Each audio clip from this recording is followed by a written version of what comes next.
بسم اللہ الرحمن الرحیم۔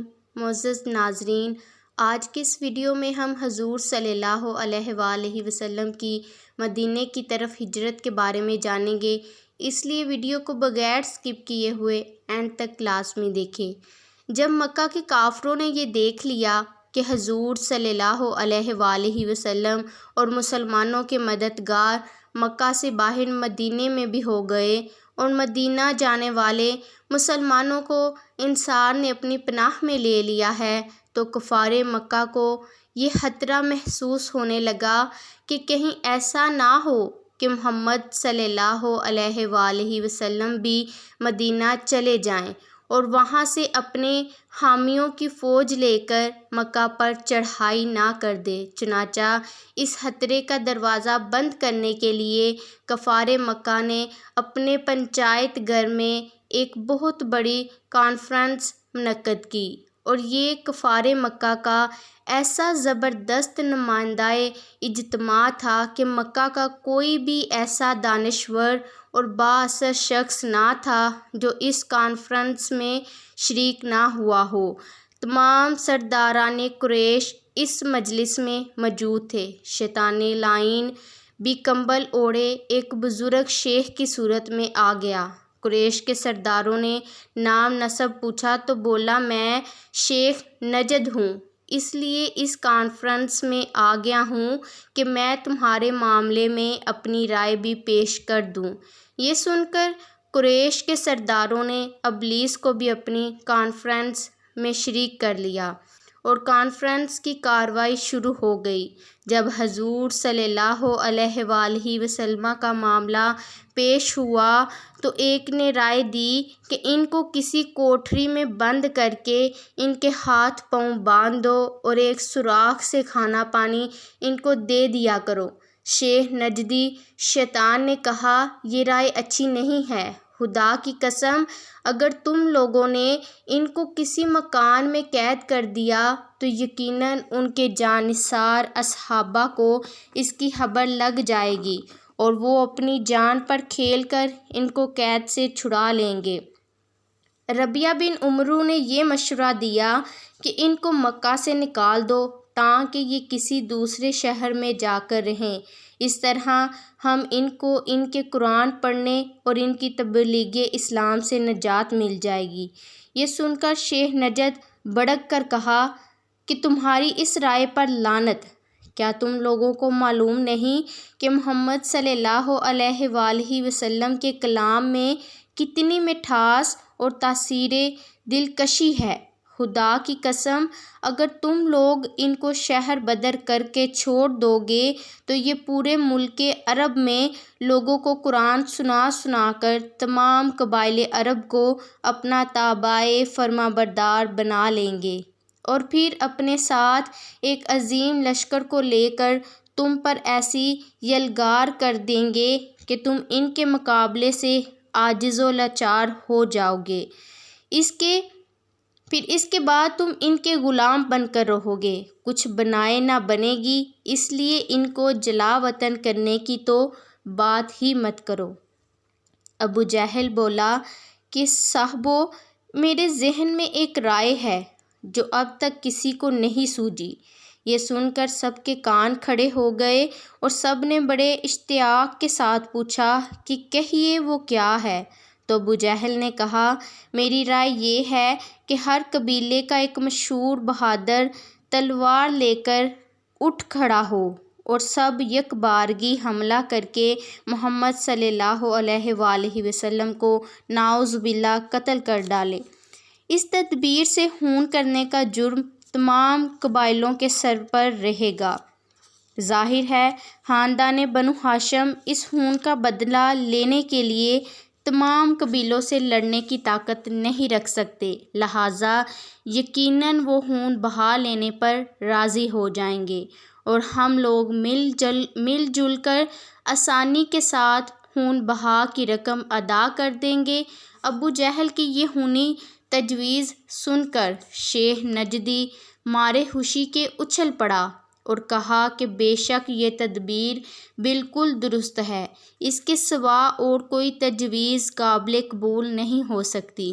چنانچہ تمام شرکاء کانفرنس نے اتفاق رائے سے اس تجویز کو پاس کر دیا اور مجلس شورا برخاست ہو گئی اور ہر شخص یہ خوفناک عزم لے کر اپنے اپنے گھر چلا گیا۔ خداوند اقدس نے قرآن مجید کی مندرجہ ذیل آیت میں اس واقعہ کا ذکر فرماتے ہوئے ارشاد فرمایا، اے محبوب یاد کیجئے جس وقت کفار آپ کے بارے میں خفیہ تدبیر کر رہے تھے کہ آپ کو قید کر دیں یا قتل کر دیں یا شہر بدر کر دیں۔ یہ لوگ خفیہ تدبیر کر رہے تھے اور اللہ خفیہ تدبیر کر رہا تھا، اور اللہ کی پوشیدہ تدبیر سب سے بہتر ہے۔ جب کفار حضور صلی اللہ علیہ وآلہ وسلم کے قتل پر اتفاق کر کے کانفرنس ختم کر چکے اور اپنے اپنے گھروں کو روانہ ہو گئے تو حضرت جبرائیل امین رب العالمین کا حکم لے کر نازل ہو گئے کہ اے محبوب آج رات کو آپ اپنے بستر پر نہ سوئیں اور ہجرت کر کے مدینہ تشریف لے جائیں۔ چنانچہ عین دوپہر کے وقت حضور صلی اللہ علیہ وآلہ وسلم حضرت ابوبکر صدیق کے گھر تشریف لے گئے اور حضرت ابوبکر صدیق سے فرمایا کہ سب گھر والوں کو ہٹا دو، کچھ مشورہ کرنا ہے۔ حضرت ابوبکر صدیق نے عرض کیا کہ یا رسول اللہ صلی اللہ علیہ وآلہ وسلم، آپ پر میرے ماں باپ قربان، یہاں آپ کی اہلیہ حضرت عائشہ کے سوا اور کوئی نہیں۔ اس وقت حضرت عائشہ سے حضور صلی اللہ علیہ وآلہ وسلم کی شادی ہو چکی تھی۔ حضور صلی اللہ علیہ وآلہ وسلم نے فرمایا، اے ابوبکر اللہ تعالیٰ نے مجھے ہجرت کی اجازت فرما دی ہے۔ حضرت ابوبکر صدیق نے عرض کی کہ میرے ماں باپ آپ صلی اللہ علیہ وآلہ وسلم پر قربان، مجھے بھی ہمراہی کا شرف عطا فرمائیے۔ آپ صلی اللہ علیہ وآلہ وسلم نے ان کی درخواست منظور فرما لی۔ حضرت ابوبکر صدیق نے 4 مہینے سے 2 اونٹنیاں بابول کی پتی کھلا کھلا کر تیار کی تھی کہ ہجرت کے وقت یہ سواری کے کام آئیں گی۔ عرض کیا کہ یا رسول اللہ صلی اللہ علیہ وآلہ وسلم، ان میں سے ایک اونٹنی آپ قبول فرمائیے۔ آپ صلی اللہ علیہ وآلہ وسلم نے ارشاد فرمایا کہ قبول ہے، مگر میں اس کی قیمت دوں گا۔ حضرت ابوبکر صدیق نے فرمان رسالت سے مجبور ہو کر اس کو قبول کیا۔ حضرت عائشہ صدیقہ تو اس وقت بہت کم عمر تھی، لیکن ان کی بڑی بہن حضرت بی بی اسماء نے سامان سفر درست کیا اور توشہ دان میں کھانا رکھ کر اپنی کمر کے پٹے کو پھاڑ کر 2 ٹکڑے کیے، ایک سے توشہ دان کو باندھا اور دوسرے سے مشک کا منہ باندھا۔ یہ وہ قابل فخر شرف ہے جس کی بنا پر ان کو 2 پٹکے والی کے معزز لقب سے یاد کیا جاتا ہے۔ اس کے بعد حضور صلی اللہ علیہ وآلہ وسلم نے ایک کافر کو جس کا نام عبداللہ تھا، جو راستوں کا ماہر تھا، رہنمائی کے لیے اجرت پر نوکر رکھا اور ان دونوں اونٹنیوں کو اس کے سپرد کر کے فرمایا کہ 3 راتوں کے بعد وہ ان دونوں اونٹنیوں کو لے کر غار ثور کے پاس آ جائے۔ یہ سارا نظام کر لینے کے بعد حضور صلی اللہ علیہ وآلہ وسلم اپنے مکان پر تشریف لائے۔ کفار مکہ نے اپنے پروگرام کے مطابق کاشانۂ نبوت کو گھیر لیا اور انتظار کرنے لگے کہ حضور صلی اللہ علیہ وآلہ وسلم سو جائیں تو ان پر قاتلانہ حملہ کیا جائے۔ اس وقت گھر میں حضور صلی اللہ علیہ وآلہ وسلم کے پاس صرف حضرت علی مرتضیٰ تھے۔ کفار مکہ اگرچہ رحمت عالم کے بدترین دشمن تھے، مگر اس کے باوجود حضور صلی اللہ علیہ وآلہ وسلم کی امانت و دیانت پر کفار کو اس قدر اعتماد تھا کہ وہ اپنی قیمتی مال و سامان کو حضور صلی اللہ علیہ وآلہ وسلم کے پاس امانت رکھتے تھے۔ چنانچہ اس وقت بھی بہت سی امانتیں کا شانہ نبوت میں تھی۔ حضور صلی اللہ علیہ وآلہ وسلم نے حضرت علی سے فرمایا کہ تم میرے سبز رنگ کی چادر اوڑھ کر میرے بستر پر سوئے رہو، اور میرے چلے جانے کے بعد تم قریش کی تمام امانتیں ان کے مالکوں کو سونپ کر مدینے چلے آنا۔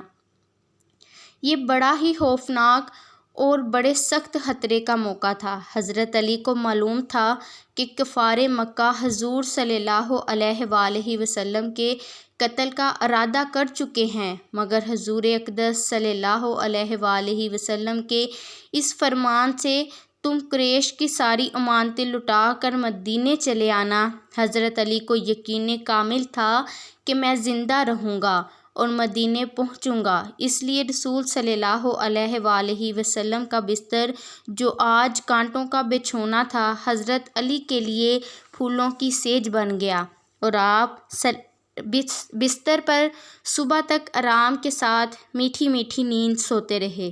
اپنے اسی کارنامے پر فخر کرتے ہوئے شیر خدا نے اپنے اشعار میں فرمایا: میں نے اپنی جان کو خطرے میں ڈال کر اس ذات گرامی کی حفاظت کی، جو زمین پر چلنے والوں اور خانہ کعبہ کا طواف کرنے والوں میں سب سے زیادہ بہتر اور بلند مرتبہ ہیں۔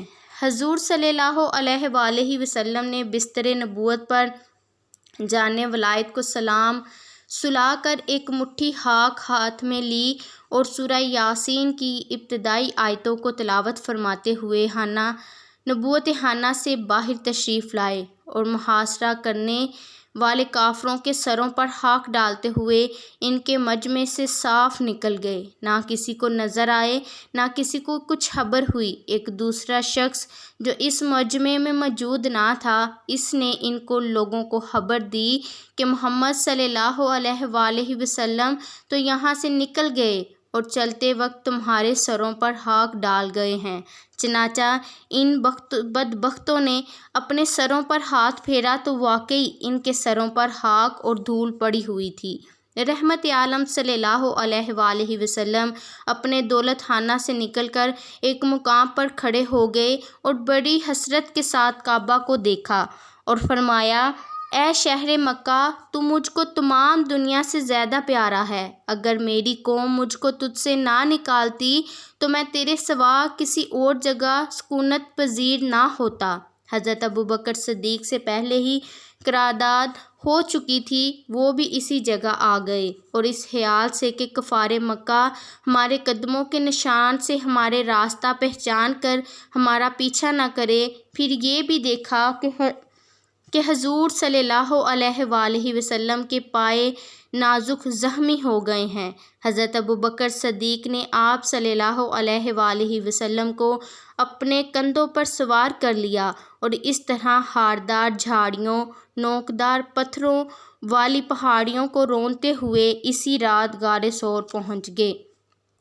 حضرت ابوبکر صدیق پہلے خود غار میں داخل ہوئے اور اچھی طرح غار کی صفائی کی، اور اپنے بدن کے کپڑے پھاڑ پھاڑ کر غار کے تمام سوراخوں کو بند کیا۔ پھر حضور صلی اللہ علیہ وآلہ وسلم غار کے اندر تشریف لے گئے اور حضرت ابوبکر صدیق کی گود میں اپنا سر مبارک رکھ کر سو گئے۔ حضرت ابوبکر صدیق نے ایک سوراخ کو اپنی ایڑی سے بند کر رکھا تھا۔ سوراخ کے اندر سے ایک سانپ نے بار بار یار غار کے پاؤں پر کاٹا، مگر حضرت صدیق جان نثار نے اس خیال سے پاؤں نہیں ہٹایا کہ رحمت عالم کے خواب راحت میں خلل نہ پڑ جائے، مگر درد کی شدت سے یار غار کے آنسوؤں کی دھار